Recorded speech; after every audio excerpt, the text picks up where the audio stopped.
Rico Suave Show. We are bringing you a fun-filled show tonight with a great guest. So get ready, mi gente. Now, here is your talk show host, Rico.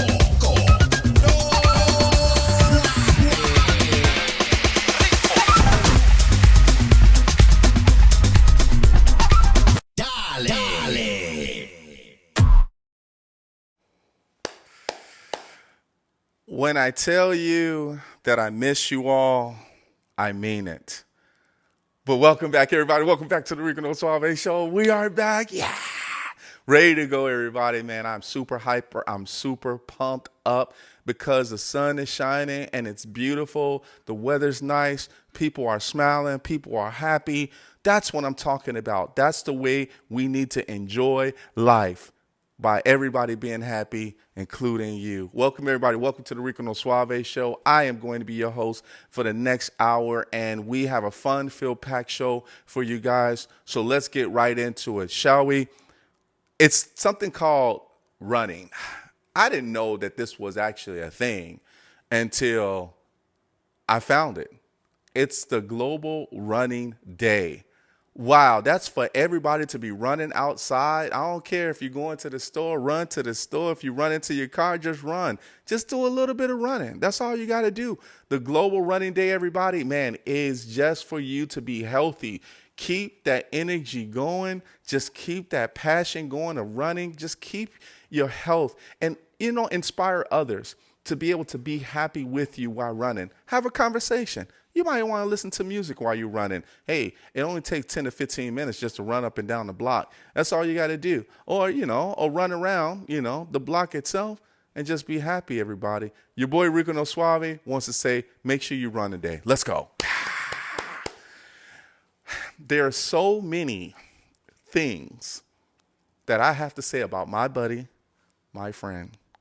When I first met this gentleman, I met him at Caliendo International Film Festival, and the first time I had a chance to interview him was on the red carpet.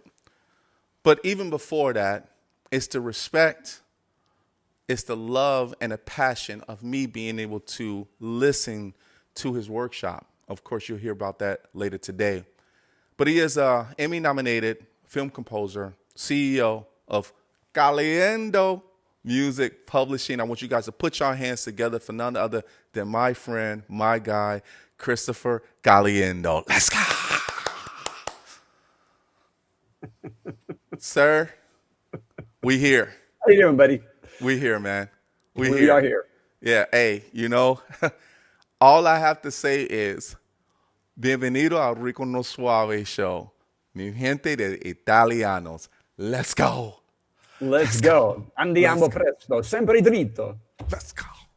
Man, I am super hyped. I tell you, these people don't understand. The connection between me and you is so strong, man, that I just met you in February.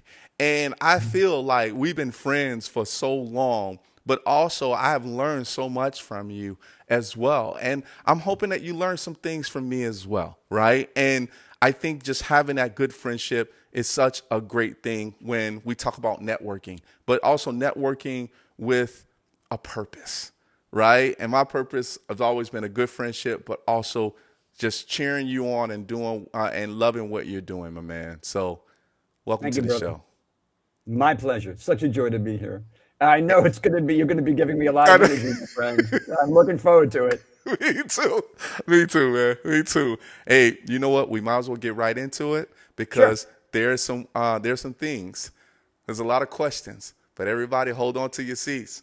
Christopher Caliendo and Rico No Suave, we about to go in at it. Question number 1. Here we go. You began your music journey at 5 years old with the guitar, introduced to you by your father. Take us back that time. What was the nature of that early relationship between you, the instrument, and the discipline required to learn it? That's a good question. My father was a self-taught musician. He was a trumpeter and a guitar player. And, in those days, Harry James was idolized. He was a legendary trumpeter and band leader whose virtuosity really defined the swing era. And James was that rare musician who combined technical brilliance with genuine popular appeal. He was a Billboard chart phenomenon, led one of the most commercially successful big bands in American history, and famously gave a young Frank Sinatra his first major break. And in my father's world, to play like Harry James was an aspiration, right? But by the time my generation came, the guitar kind of had replaced the trumpet as the cool instrument in the neighborhood. And my father embraced that. His vision for what a musician's life could look like was practical and grounded. You know, you play weddings, you play bar mitzvahs, you wear a tuxedo, you get fed well, and you get fed for free. And for a man born during the Great Depression, that was not a modest ambition. You know, that was a dignified musical life. But something was forming in me that pointed in a different direction. Looking back, I believe my early impressionistic years were quietly shaping a different definition of what a musician could be. And that definition was being forged in large part by my father's discipline. He was a Korean War veteran, decorated with 2 Purple Hearts. And I think that military rigor translated directly into how he taught structure, repetition, and standards. And I applied that discipline to the guitar in a way that I think even surprised him. We worked through the Mel Bay instructional series. Mel Bay was a very famous publisher. There were 7 books, and each one more technically demanding than the last. And the owner of the neighborhood music store, you know, told my dad that in all his years, no one had ever purchased books 5, 6, or 7.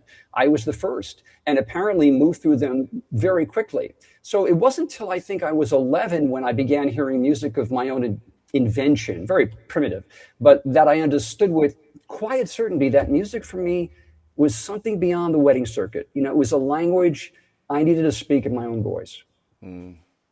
I think, you know, when we talk about the outside of things of where Christopher Caliendo was actually going with that, but the process to be able to be introduced into a really nice instrument, you know, by your dad, but also to be able to listen to what playing outside of weddings. So I think of weddings as depends on what type of weddings that you were doing, right? You hear just a regular cover songs, or you're playing something that's just continuous, being the same like you've always been doing.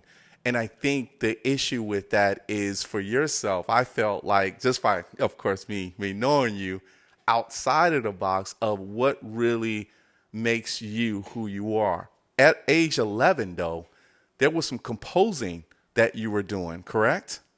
Correct, yeah.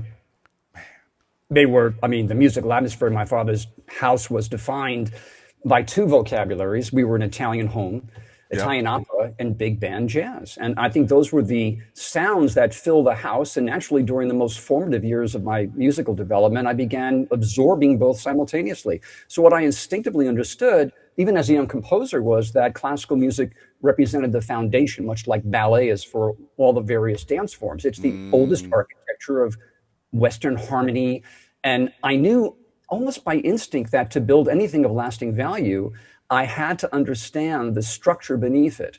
And classical music taught me craft, voice leading, counterpoint, formal design, the logic of how musical ideas develop and resolve. So jazz came later in the historical timeline of music history, came later in my own development as well. I didn't begin seriously engaging with jazz until my teenage years. And jazz, after all, is an indigenous American art form rooted in rural South, shaped by decades of cultural convergence.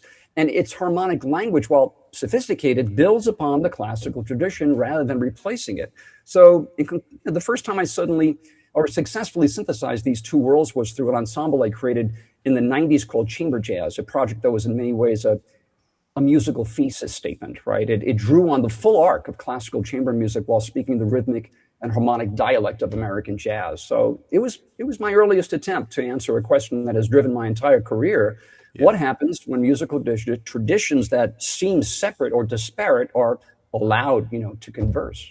Yeah, I like the fact of how classical music sometimes can meet jazz in some places, because my father was a jazz musician, rest in peace. But okay. Yeah, because I think one of the things is that when you have jazz and you feel that different versions of jazz, because there's that Latin jazz, and then you have the regular, of course, the Miles, the Cold Stone, you know, the Cold Stone, I'm thinking of ice cream. what is my man? Now I'm messing it up. My father would kill me because of that, because this is a learning thing that was for me when I was growing up. But the different types of jazz where you actually had, something to either dance to, or there's something to be able to mellow out to and relax. How were you able to, when growing up, how were you like going in between as far as the transition of understanding the differences between the two for the audience to know, I know you're playing something classical, but now I'm starting to hear some jazz in there. Was there any type of a mesh when it came to you learning it and also playing that as well too in your teenage years? That's a very comprehensive question. It really is, because there's just so many aspects to that development. I mean, ultimately, I'll answer it 30,000 miles up. Sure. My publishing company is called Caliendo World Music for Classical Performers. I saw within the classical world a rigidity typical of the classical musician. There's regulations and orthodoxy in classical music. In jazz, there's no regulations, no orthodoxy. It's improvisatory, it's free. But I noticed that the classical musician, despite the history of classical music, where we do know Beethoven and Mozart were exceptional improvisers, Sure. but they generally don't know how to improvise.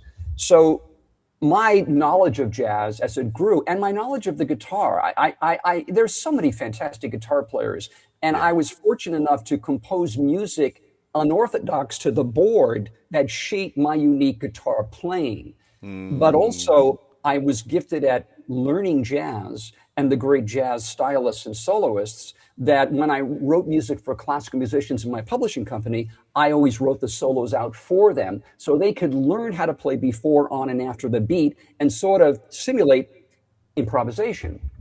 So it's a rough way to answer that, but in my development through all the years, because we have a short period of time here, that's been my objective, is how to help classical musicians understand jazz with solos that are written out in world music. And world music could be anything from Romany Gypsy, flamenco music. I have various libraries with different ethnicities, because fortunately, being a musician, you're not a bigot. You're not a racist. It's just automatic as a musician. You love all people, all types, all styles. And my brain has to stay fertile. It has to navigate all these different countries and learn, well, how do you...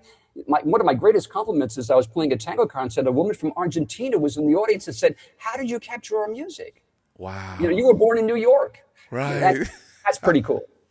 Yeah. That's awesome, man. And I think that's the best way, by you explaining that in regards to how you're touching different cultures' lives when it comes to the way that you're composing that music, because it's almost as if like when people are maybe singing over the music that you may be composing and they're touching, different people's lives and say, how did you hit that note? Or how was that actually incorporated within there? And I've by me, of course, dancing Latin and seeing the different cultures behind it, right? And also being able to see the styles and the accent behind it. It's like, how did you learn how to do that?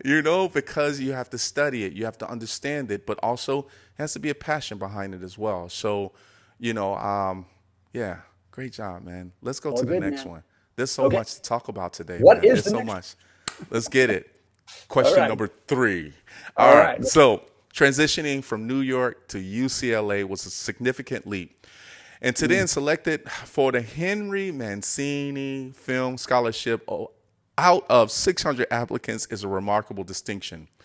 What did that moment recognition mean to you, and how did it shape your sense of identity as a composer?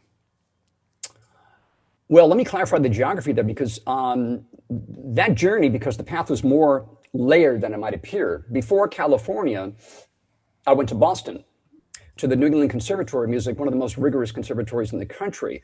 And there I studied neoclassicism with Malcolm Payton, modal counterpoint with Joe Maneri, and jazz improvisation with Harvey Diamond, ultimately completing my Bachelor of Arts at the University of Lowell. And those years were foundational. It was Gunther Schuller, the president of the conservatory, a composer and conductor of towering stature in American music, who changed the trajectory of my career. He was aware that Mancini had established a film music scholarship through UCLA, and he encouraged me to apply because his exact words, which I have never forgotten, were, "You write melody that sticks." So coming from Gunther Schuller, that was not a casual compliment. And I won the award. And to understand what that meant, you have to appreciate who Henry Mancini was. 20 Grammy Awards, 72 nominations, 4 Academy Awards, 18 nominations, a Golden Globe, 11 nominations, 2 Emmy nominations. He was, by any measure, one of the most decorated composers in the history of American entertainment. The man who gave the world the Pink Panther theme, Moon River, Days of Wine and Roses, Peter Gunn, I can go on, the theme to Charlie's Angels. What the award did, beyond the honor itself, was open a door that very few people ever find. I met Henry at his office on Sunset Boulevard, where I was also introduced to his representatives, Al Bart and Stan Milanda. They were his agents, who became my first professional agents while I was still completing my Master of Fine Arts at UCLA. And to have industry representation as a graduate student facilitated by Henry Mancini himself was an extraordinary launching point. It compressed what might have taken, I would imagine, a decade of networking into a single pivotal meeting. And it established my credibility in the industry before I even finished my degree. Wow. Come on, man. Yeah, Let's go. It's so hard to go back in time and say, was I that kid? You know, it's and getting older, it's just amazing. I look back and I go, yeah, that happened. Yeah. You know, it's still stunning to me. I'm very humbled by the whole thing, really. Man, well, listen, you probably only named like 80 of, award-winning applicants, but 600? Come on, man. You know, all over the world, they apply for all the over the Mancini world. Scholarship. It's so, LA is such a competitive, I could tell you many stories about how competitive film composing is. Back in those days, if the question arises later, I'll touch upon it. But yeah, it's very competitive. I want to know, my New Yorkers, going down to LA, and when you're coming from New York and you transition over to LA, let's talk about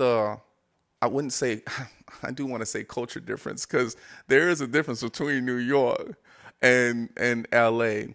What was that transition like for you personally when you actually went from New York, knowing where you lived and how you grew up, and then basically making that transition over into LA to see basically how they live, the lifestyle of LA? What was that moment for you when you're starting to learn more about what LA was about? Another very, comprehensive question to answer. Yeah. And I know we have limited time. I'm a New Yorker, so I say things black and white. I don't believe in gray. Yes. And so let's just talk about education. Yeah. You can't compare. Sorry, you cannot compare the level of education between East Coast schools and West Coast schools. And I'm speaking specifically music, okay? Sure. And I'm speaking with respect, really. I mean, ultimately, I had one teacher that, God bless him, Dr. Paul Reale, who was an East Coaster, graduated from Columbia, Curtis, 3 degrees in 3 different art forms, music, art, and philosophy, I think. Very erudite. And he was the one reason why I learned something at UCLA. Again, it's very difficult to talk. I'm a realist when I speak. So in terms of education, very easy to escort myself through the academic road. I wrote 23 compositions, had them all performed while working on the Mancini Scholarship, who ultimately led to me scoring Dallas Knots Landing in Paradise, 3 primetime television shows, and I was able to handle it, the workload. So if I had the same musical training at the conservatory, I do not think I would have been able to do that output at all. In terms of the culture, it's very different. I mean, it's funny because all of the people I met in the studios, the execs, they were all New Yorkers. They were all East Coasters. They were all the typical, what can I say, that Protestant work ethic, that erudition, the cumin, the knowledge, the aggressiveness, the ambition, the passion, the discipline, the level of commitment was just where it should be, which is what I was used to. Yeah. It's a whole different culture, and you realize, I'll tell you someone who sized it up. I was in Venice at a yogurt shop, and I met Clarence Williams III. He was a Black American actor who starred in the Mod Squad with a big afro. Very cool dude. And I said to him, what can you teach me about this place called Hollywood that you've learned over the years? And he looked at me and he said, with the shades on, that cool, he said, It's either yes or no. That's LA. It has nothing to do with your talent. Right. It has everything to do with right time, right place. Are you cool to work with? Yep.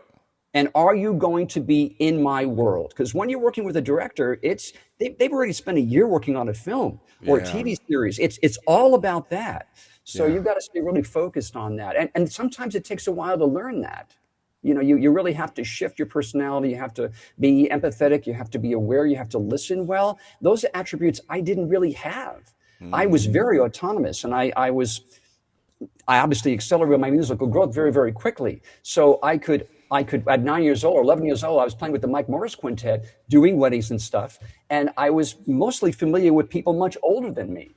That's who I related to. So if I came across a person that didn't have the talent, or I felt didn't have, there are a lot of different types of people in LA. It was difficult for me. It was a challenge for me to be diplomatic, So I don't know if that answers your question, because it's really quite a comprehensive question. So, okay. It does. Good. I mean, and I think because, I totally understand as far as, and I like the way you went with the education system itself, because that is important, because sometimes they compare it with Chicago and New York, right? The Chicago system in regards to, Chicago schools and health services. I mean, wow, you can't beat it, Exactly. All right, here we go. Here we go. Let's go. Question number 4. Here we go. All right, your compositional voice was clearly developing with considerable depth when television came calling. How did working with the structured demands of episodic television, particularly on a series like Dallas, challenge or refine your craft as a composer? Let's go. Dude, these are good questions. To answer that fully, I think I need to take you back to a system that no longer exists, and whose disappearance has had profound consequences for the quality of film music today. There was once an apprenticeship system in Hollywood. It was rigorous, hierarchical, it was deeply intentional. So to enter the industry, you began as a copyist at the music department at one of the studios. All the studios had them. None of them have them today. But you would enter as a copyist, transcribing parts, learning the inner workings of a professional music department from the inside out. And you had to know every instrument, every clef, every registration, including instruments that most conservatory programs never even teach, from South American percussion instruments to early electronic instruments like the tritonium or the harmonica called the korg.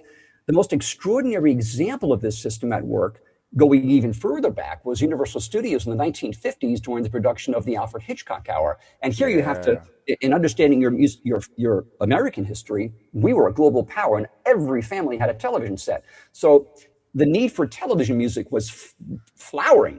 The head of the music department for Universal Studios was Stanley Wilson. It was a quiet man of exceptional taste who used the explosion of television music kind of as an incubator for emerging talent. And on any given day, the rooms of his department contained people like Jerry Goldsmith, Lalo Schifrin, Quincy Jones, Bernard Herrmann, and John Williams, all working in proximity, all developing their craft under the same roof. Wow. And that concentration of genius in a single building is almost impossible to imagine today. But the Mancini Scholarship was my entry point into that tradition. So Robert Bornstein, who headed the music department at Paramount, an ex-veteran, heard I had won the award, and Mancini set me up to meet him, and he hired me to be a copyist. And he ran that copy room like a military operation. It was like a library. And given my father's influence, discipline, and be all that you can be, that environment suited me. So my introduction to television came through an unlikely connection. I was working out at the UCLA gym every morning when I met John Wilder, a UCLA graduate, celebrated producer and writer. He created the Spencer for Hire and Streets of San Francisco, starring Michael Douglas. Yeah. And he looked at me working out and he said, "Man, if you compose the way you work out, you must be a good composer." And he introduced, I swear, there's no prescription to getting into Hollywood, but he introduced me to Gerald Immel, the composer of the iconic theme to Dallas, Knots Landing.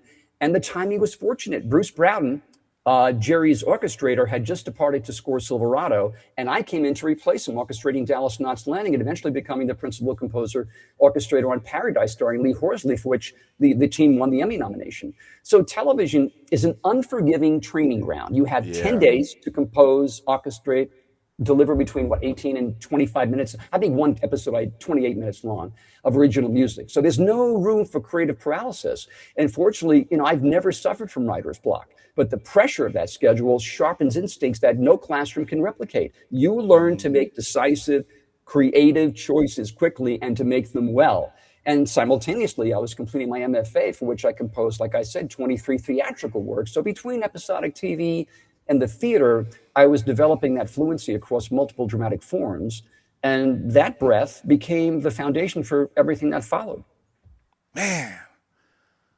Yeah, that's why. That's I'm awesome. sorry, but the apprenticeship system no longer exists because of technology. We'll get in later on that, but it's sad. In many ways, it's sad because it was a cull system. You had to be gifted. You had to have a Bachelor of Arts to get into a music education. Let's face it, John Williams graduated from Juilliard. Henry Mancini graduated from Juilliard. So these people had degrees in music. They had a lot of formal education. Yeah. I think one of the things that really stood out when, you were talking about the gentleman as far as when he left the show from Dallas and how things actually changed and how you basically lost, kind of, the feel, the vibe of what television was. But when you start talking about the music piece of that, and you're saying how you need to compose, and you said 28 minutes. So is 28 minutes a lot? Like, is that a long time as far as with composing within a series? Because most of the series, wasn't there like an hour for each episode?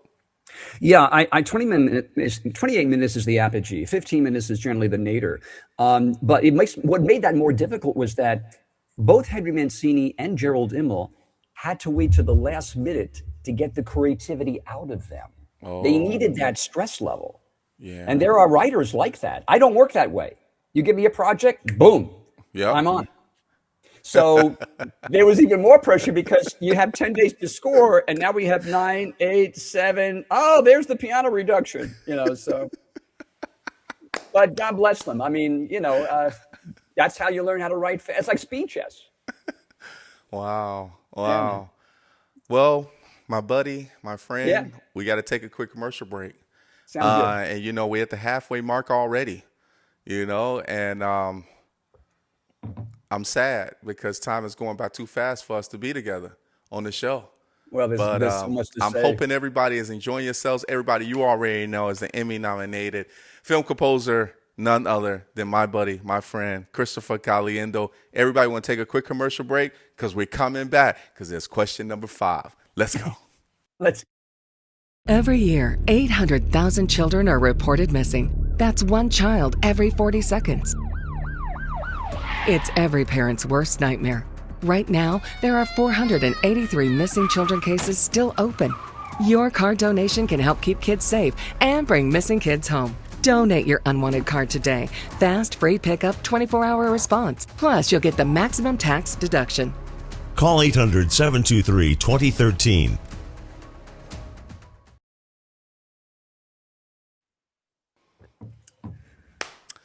And welcome back. Christopher Caliendo, you having a great time so far?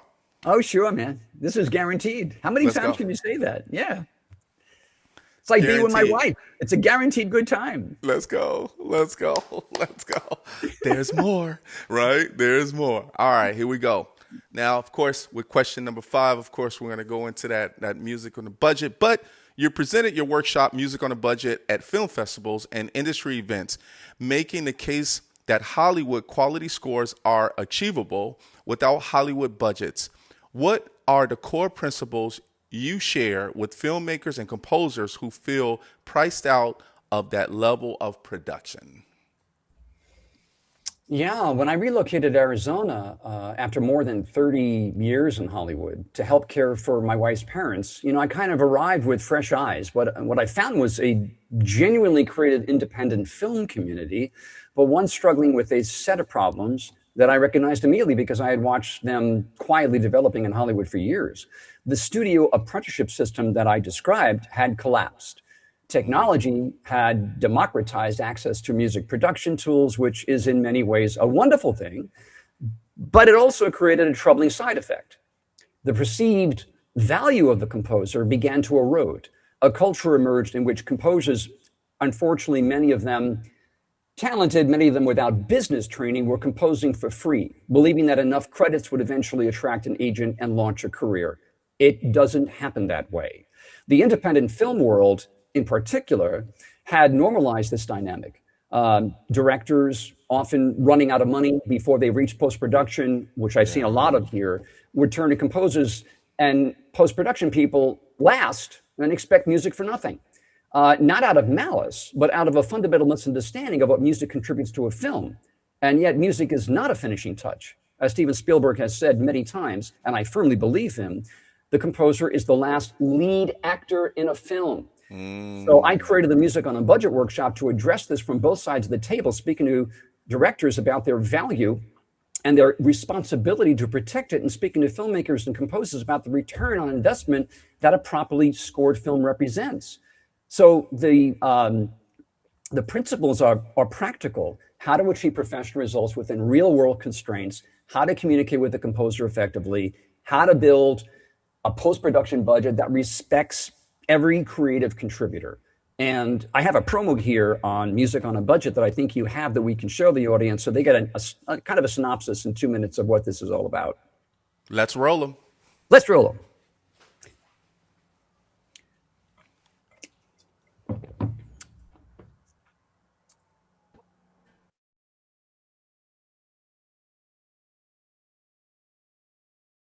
What if you could afford a cinematic score from a Hollywood composer? Indie budget, Hollywood sound? It's not a myth, it's a method. And at this panel, I'll show you how. Hi, I'm Christopher Caliendo, Emmy-nominated Henry Mancini Film Award winner and two-time Heritage Award recipient from the Academy. For over 3 decades, I've composed for Sony, 20th Century Fox, Turner Classic Movies, Warner Brothers, and CBS, and others. I've scored documentaries and conducted my music on stages around the world. But some of my most important work has come from collaborating with independent filmmakers, where budgets are modest, but the storytelling is fearless, original, and unshackled by franchise formulas. These are the films that take risks and tell the stories Hollywood won't. But too often, they've held back by a combination of avoidable mistakes. Filmmakers underestimate the role of a composer, not realizing music is a character, not just background. They either fail to properly budget for music or overspend in production, leaving post-production stripped bare.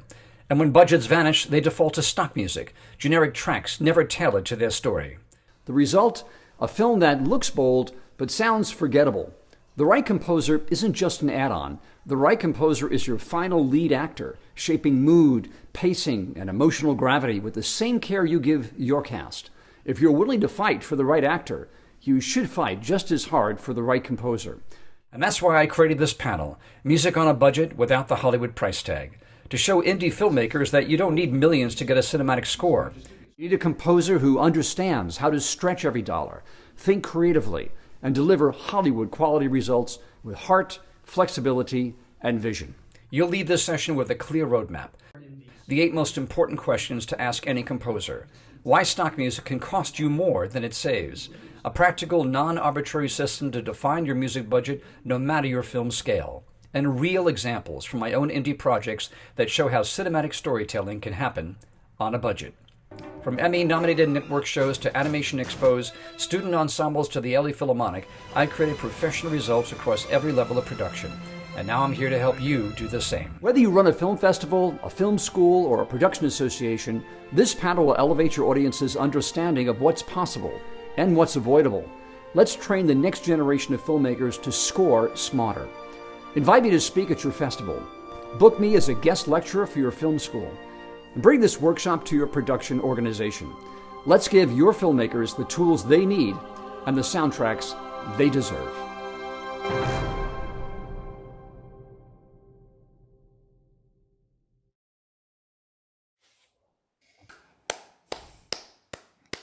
There you go. And there you have it. There you have it. And I think also, I wanted to share those, if we have musicians in the audience or composers or directors and producers in general, how I have a sample of how I demonstrate this process. I was asked to write the fanfare to celebrate the 25th anniversary of the Phoenix Film Festival, and the CEO wanted a John Williams fanfare style. So we do have a video of that. It's like about 4 minutes long, I think, and we could share that with the audience so they can see what my process is like if they'd like. Once again, let's roll them. Welcome to this behind-the-scenes look at the making of the Phoenix Film Festival's 25th anniversary fanfare.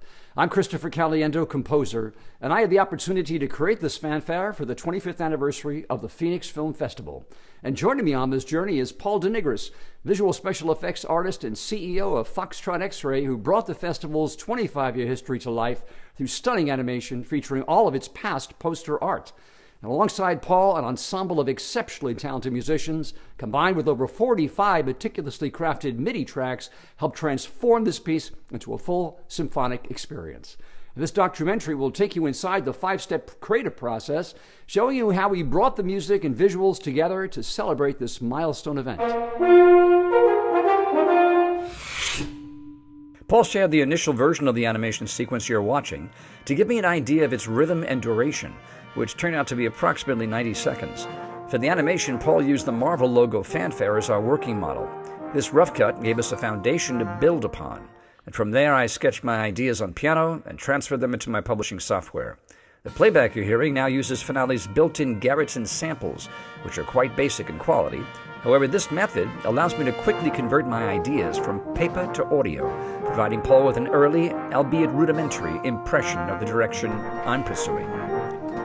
Yeah, so, we've talked about how, we're kind of trying to emulate a little bit of, what Marvel does with they have their different moments from their movies reflected in the lettering. So that's kind of where we're going with this. We're building a chrome version of this Phoenix Film Festival 25th anniversary.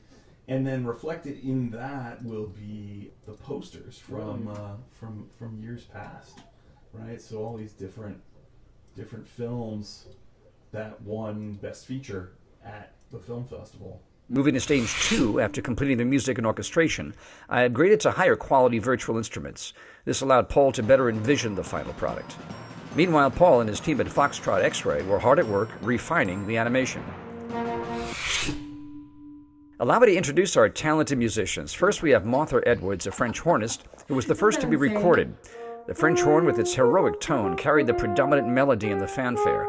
Martha performed 4 parts, and I positioned the microphones in different locations to create the effect of a full horn section.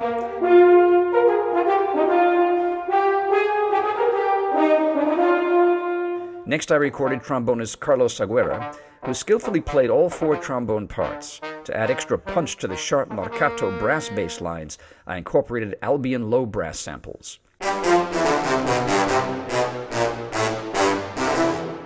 Classical trumpet player Rod Larkin followed, delivering a brilliant performance of the fanfare's middle section, which serves as a bridge to reintroduce the main horn melody.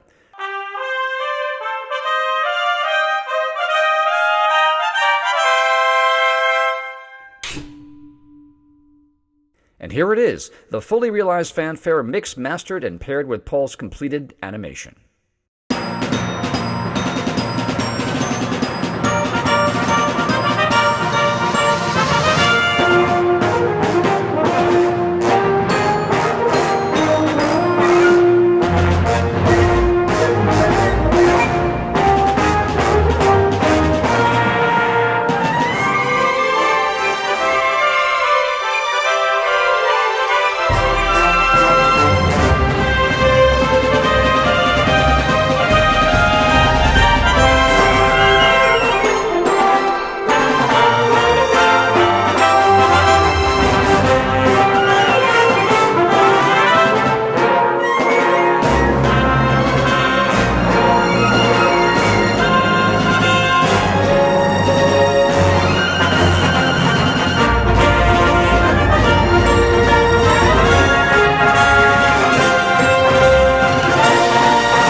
I did. There's just a way of me being excited just by watching that alone of the progress of throughout the video, and then the way that you ended it. I felt like I was at a movie theater, and I think, as a consumer, a person that actually goes and watch films in theaters itself, the way that you put this all through just the takes, but towards the end, just feel like you just watched, a feature film, right? Something that was composed. Thank you. And it's like you automatically can make a fan out of the work that you have put together with this video itself. So congratulations on that, my friend Caliendo. Yes. Thank you, Rico. Very Yes, kind of you. Very kind of you. Yeah. So let's talk about, let's go to the next question because time is not on our side. But congratulations. I'm hoping everybody is enjoying themselves. So I do have to give some shout outs because my audience is there. And Donna Marie Bird, hello. Thank you so much for checking in. She does say Stephen Fry, who is highly brilliant, in his first auto bio, Moab is my washpot, says that music is the highest intelligence. He can't understand music. What do you think about that? I'm trying to understand the question more. Stephen Fry, and he can't understand music, but he comes to the conclusion that is, in nature, a highly intelligent. Music. Let's just define what music is. Yep. It is the recreation of reality that is shaped by man's metaphysical abstractions into perceptual awareness. So if there's an intelligence behind what music is, it is a cognitive condition that if someone gives me a scene that's a love scene, I'm going to take in all the metaphysical abstractions I've experienced where love means something to me and recreate them into perceptual awareness, which is the instruments playing them back. Okay, so from that intellectual definition of what is music, we can go further than that, because out of all the art forms, music is the most visceral. It cuts to the soul quicker than any other art form.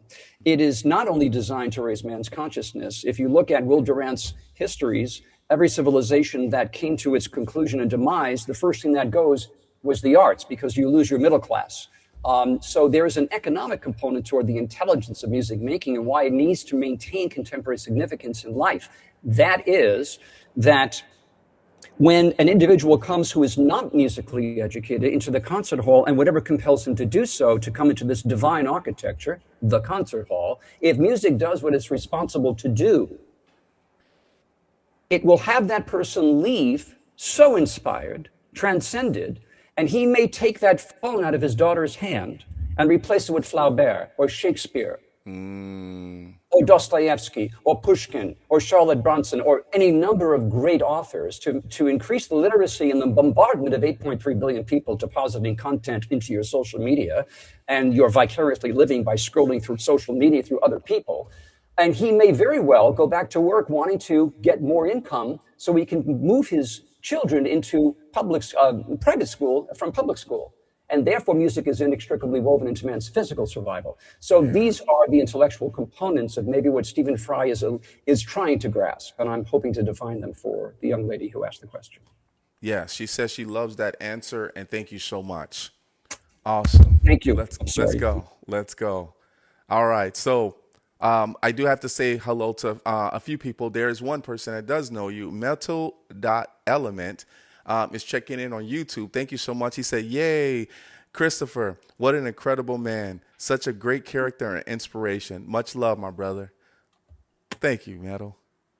Thank you, brother. Metal, yeah. And John T. for free says, hello, everyone. Sarita Villarreal, she says, hello. And she says she loves your library in the back. Me too. Although I have to keep telling my wife almost every week, I will promise to sell it and get rid of it before I die, because I don't want that pressure on her. That's going to be a tough moment in my life. They're my friends. Awesome. One last question. Hello, Karen Klump, 9116. Thank you so much for tuning in. She says, do you have a favorite piece, and why is it your favorite? I love the people who ask me, do you have a favorite movie? Right. And it's like, wow. But I will explain it this way. When I was 11, my father took me to the inaugural concert of the Long Island Philharmonic. And they played La Sacre du Breton. And that is a work by Stravinsky, which is one of the greatest iconic work of the 20th century. And I ran, after the concert, I ran to the stage. And I asked the cellist who was organizing his music if I could look at the score, because I had no idea what that music would look like. And he dismissed me. I was 11. But I'd have to say that that is certainly one of the great influential masterpieces. He is the Beethoven of the 20th century, Stravinsky. And yeah, that answered the question, I hope. Thank you, Karen Klump. It's called The Rite of Spring in English, I'm sorry, but in French it's Le Sacre du Printemps, but The Rite of Spring, yeah. Nice. That's why I love you, buddy. That's why I love you, man. That's why Love we're you here. too, man. That's why we're here. Okay, all right. So, Christopher, we got to take another commercial break. We're coming right back, right? Because time is not on our side, and we got to get to one of the subjects I want to really talk about. Everybody, you already know, my man, the Emmy-nominated film composer, my man, Christopher Caliendo, and your boy, Rico No Suave. But it's Caliente today. Let's go, everybody. We'll be back shortly. Let's go. Feeling sluggish? Struggling with stubborn weight and visceral fat? It's time to reset with Fupa Water. Packed with powerhouse ingredients like spirulina, turmeric, and aloe vera, Fupa Water is your daily detox and hydration boost all in one. Flush out toxins, energize your body, and say goodbye to that stubborn belly fat. Ready to feel lighter and stronger? Get yours today at fupawater.com. And for a limited time, use code RNSS for the Rico No Suave Show and get an additional 10% off.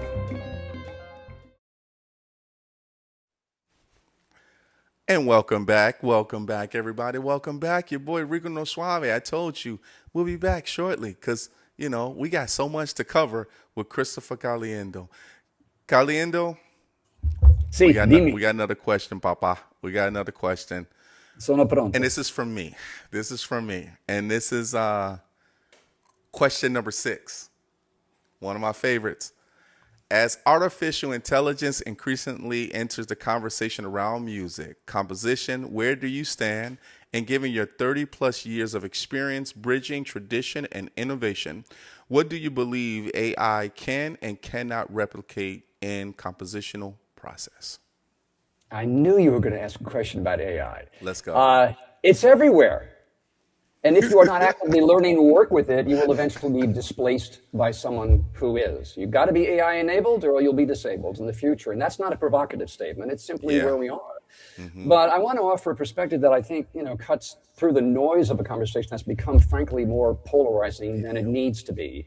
And my position and the subject of my panel, Craft First, Technology Second, is that AI is most powerful in the hands of someone who has already built something worth amplifying. It does not replace mastery, it extends it.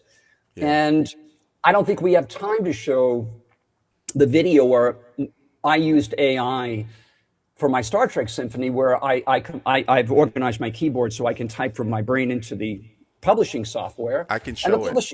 You can or not? Yep. Let's do it quick, yeah. It's 5 minutes. Once again, it's 5 minutes, but let's roll them. It's Christopher Caliendo. Let's go. All right, brother. This is where it starts for me. Not in the plugin, not in the prompt box. Here.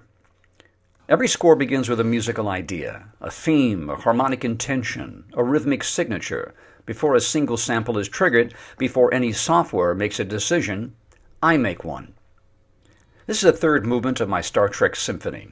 What you're looking at is compositional architecture, the same craft that Beethoven used, that Bernard Herrmann used, that John Williams still uses today. Counterpoint, voice leading, thematic development, the training that started as a teenager through my academic studies. Now, this is what it sounds like with Garritson's playback instruments.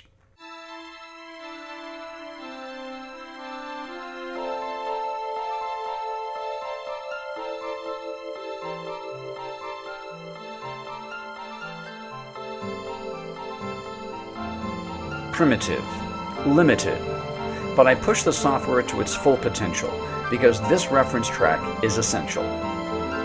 The board who commissioned the work needs to know they're getting exactly what they commissioned, that the music reflects what they asked for, and that it aligns with their audience demographics. This gives them something concrete to hear, not just imagine. And for the conductor, it answers practical questions immediately. The length of the movements, the level of difficulty, the pacing, what they're actually going to be responsible for bringing to life on the podium. And that's why the quality of the reference matters. It has to communicate clearly and has to represent the piece honestly. But notice something. The music is already working. The emotion is already there.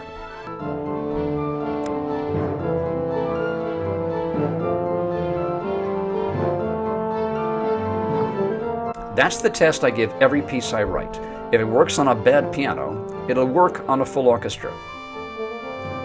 But for the first time, I asked a different question. What happens when I take a piece of music like this and let technology serve it after it's been composed? So I sent the WAV file to my partner Mark Kiefer in Los Angeles to experiment with AI-assisted mixing and orchestral refinement. And this is where technology second comes in. I told Mark to prompt the AI, mix the WAV file to capture the magic of the 1960s and 70s, the golden decades of Deutsche Grammophon recordings with the Berlin Philharmonic. Under Herbert von Karajan's brilliant leadership and cutting-edge engineering, these eras developed audiophile masterpieces like the Brahms symphonies and Beethoven's cycles. Same composition, same notes, same architecture built from decades of training. But now, listen to what happens when technology serves the craft.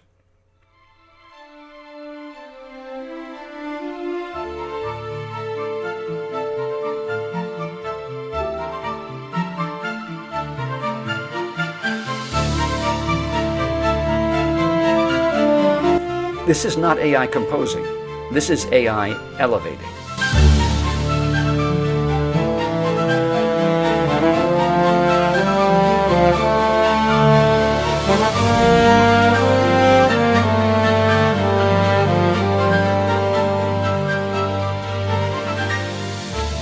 Now, there are limitations. At this stage, AI still struggles with orchestral mixing, particularly depth and space and realism.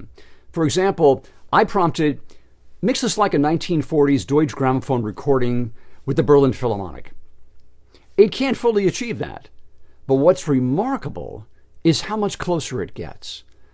The clarity improves, the balance tightens, and occasionally it even introduces harmonic variations that are surprisingly interesting.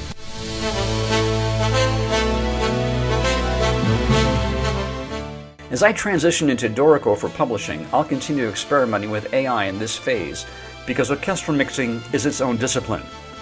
It's not mine, and it doesn't need to be. For me, using technology after the craft is a game changer.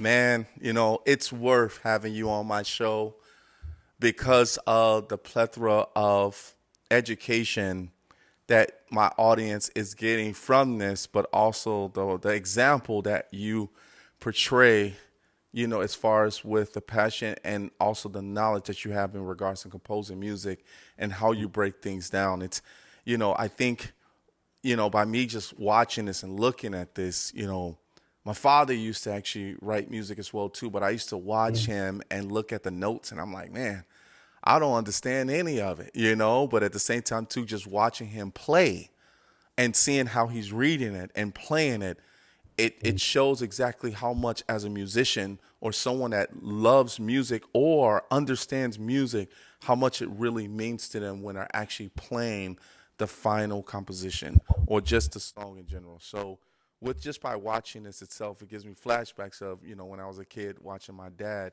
as well. But what you have here, man, it's amazing. It's amazing. So congratulations on this as well, sir. Thank you very much, Rico. Yeah, it's an experiment. As AI takes on more of our cognitive load, our scheduling, our research, the agentic nature of AI, our routine decisions will be confronted with a profound, I think, and unavoidable question. What Yeah. do we actually want to protect? Yep. Where does human judgment matter? Where does human presence matter? And those answers will not be technical. They will be deeply personal and deeply cultural, I think. But here's the economic reality. Intelligence is becoming a utility like water, like electricity, like the internet itself. What took billions of dollars in computing resources 5 years ago now costs almost nothing to run. This democratization of intelligence is one of the most significant economic events in human history. It means that a composer in Phoenix has access to the same creative tools as a composer at a major studio.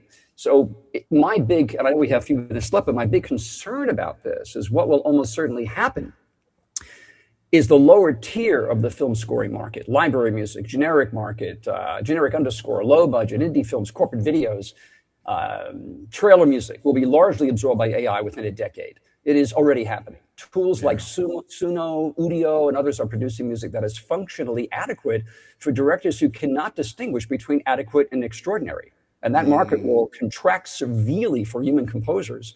So the composers most at risk are precisely those in the middle, trained enough to be quasi-professional, but not distinctive enough to be irreplaceable. So the need for the composer to become an adjective, which only comes through thousands and thousands of notes, and if you're lucky, that music sounds like Christopher Caliendo, an adjective.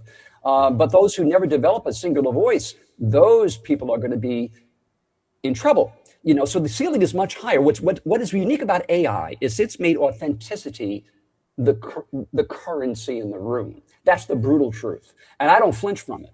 So here's where I push back against the full dystopian conclusion, and I do so not from sentiment, but from the structural logic of what creativity actually is. AI does not have a why. No. I composed the Iron Horse score that the Los Angeles Philharmonic performed at the Hollywood Bowl, but it did not write that score because an algorithm determined it was the optional emotional response to John Ford's images. I wrote it because I've spent a lifetime understanding human longing, loss, triumph, and silence. I studied the arc of Western musical history and understand where that film lived within it because I had a point of view about what that moment meant in cinema and what it deserved. So that why, that artistic intention rooted in a fully lived human experience is not a feature that can be trained into a model. That's right. So anyway, that's another giant subject. But my point to all those composers and the audience and directors, stay original, be purposeful, understand the topography of your soul, understand the metaphysics of what love means to you, courage means to you, and don't depend on a machine to replicate that distinctive, unique voice. The biggest problem today, the biggest pandemic I find is emulation. Kids today are not being taught, certainly in music education, how to be original. They're too busy vicariously living through other people's stuff. Yep. And we were trained to be original. Yep. And I just think it's such a critical. I mean, I can talk about this, but the demise of music education is very much because of this. It's the typical academic protecting their tenure, as long as their classes are full, but what they're not addressing are the soft skills learned in the arts. The enormous amount of soft skills that every single business person who's hiring requires: communication, ability to take criticism, leadership, teammanship, analytical thinking, time management. All these soft skills we learn in music. And they're completely pivotal into any industry. So you need to start marketing in that and start to addressing that in the music educational system we have in this country, which is obsessed, unfortunately, with vanity metrics. If you've got 100,000 subscribers, then you can teach at our school. I don't get it. Like, somebody prove me wrong. So, yeah, they try to say it's all about viewers, right? It's all about viewers, but out of those viewers, how many people are really real, and also how many of those viewers or subscribers that's actually really real to be able to know how to do it from originality, right?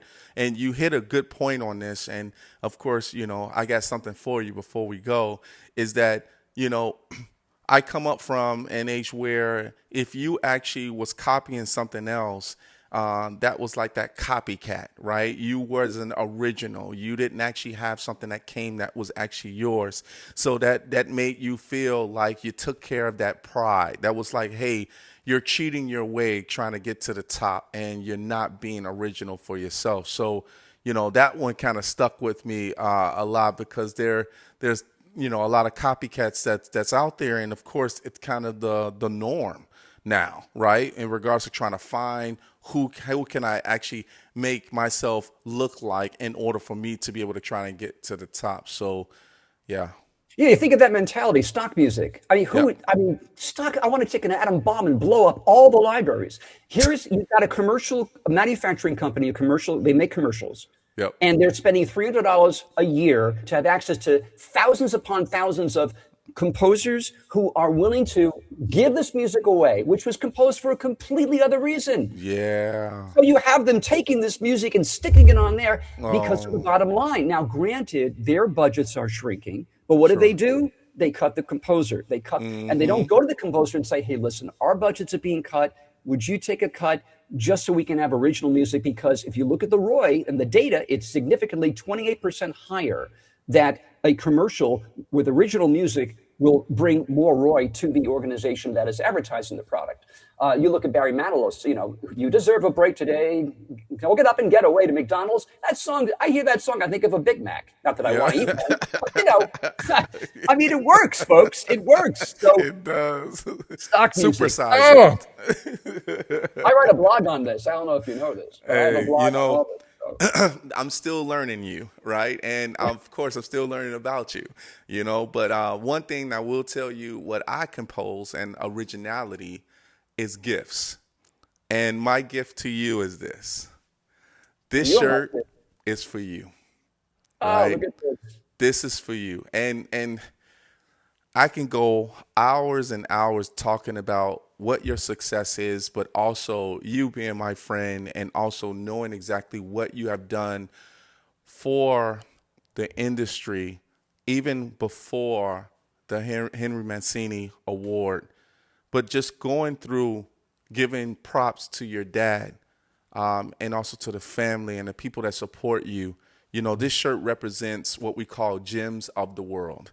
GEM, not JIM, gems of the world, of people that have been shining for quite some time, and also for the other gems of the world to help you become even a bigger gem of the world for people that need you to be able to help them understand how to compose, but also to be able to have kind of that bookshelf of knowledge, no pun intended, about the books behind you. But there's so many things that you have spoke upon today in regards to showing how much of a passion you have, but also the journey and where you're from, and also where you're going in the future as well too, with your art and also composing. So you're already been part of the Rico No Suave Show family, but it's official now. So this shirt is for you. Let's go. Can't wait. All right, let's go, buddy. You're a gem. Thank you so much, man.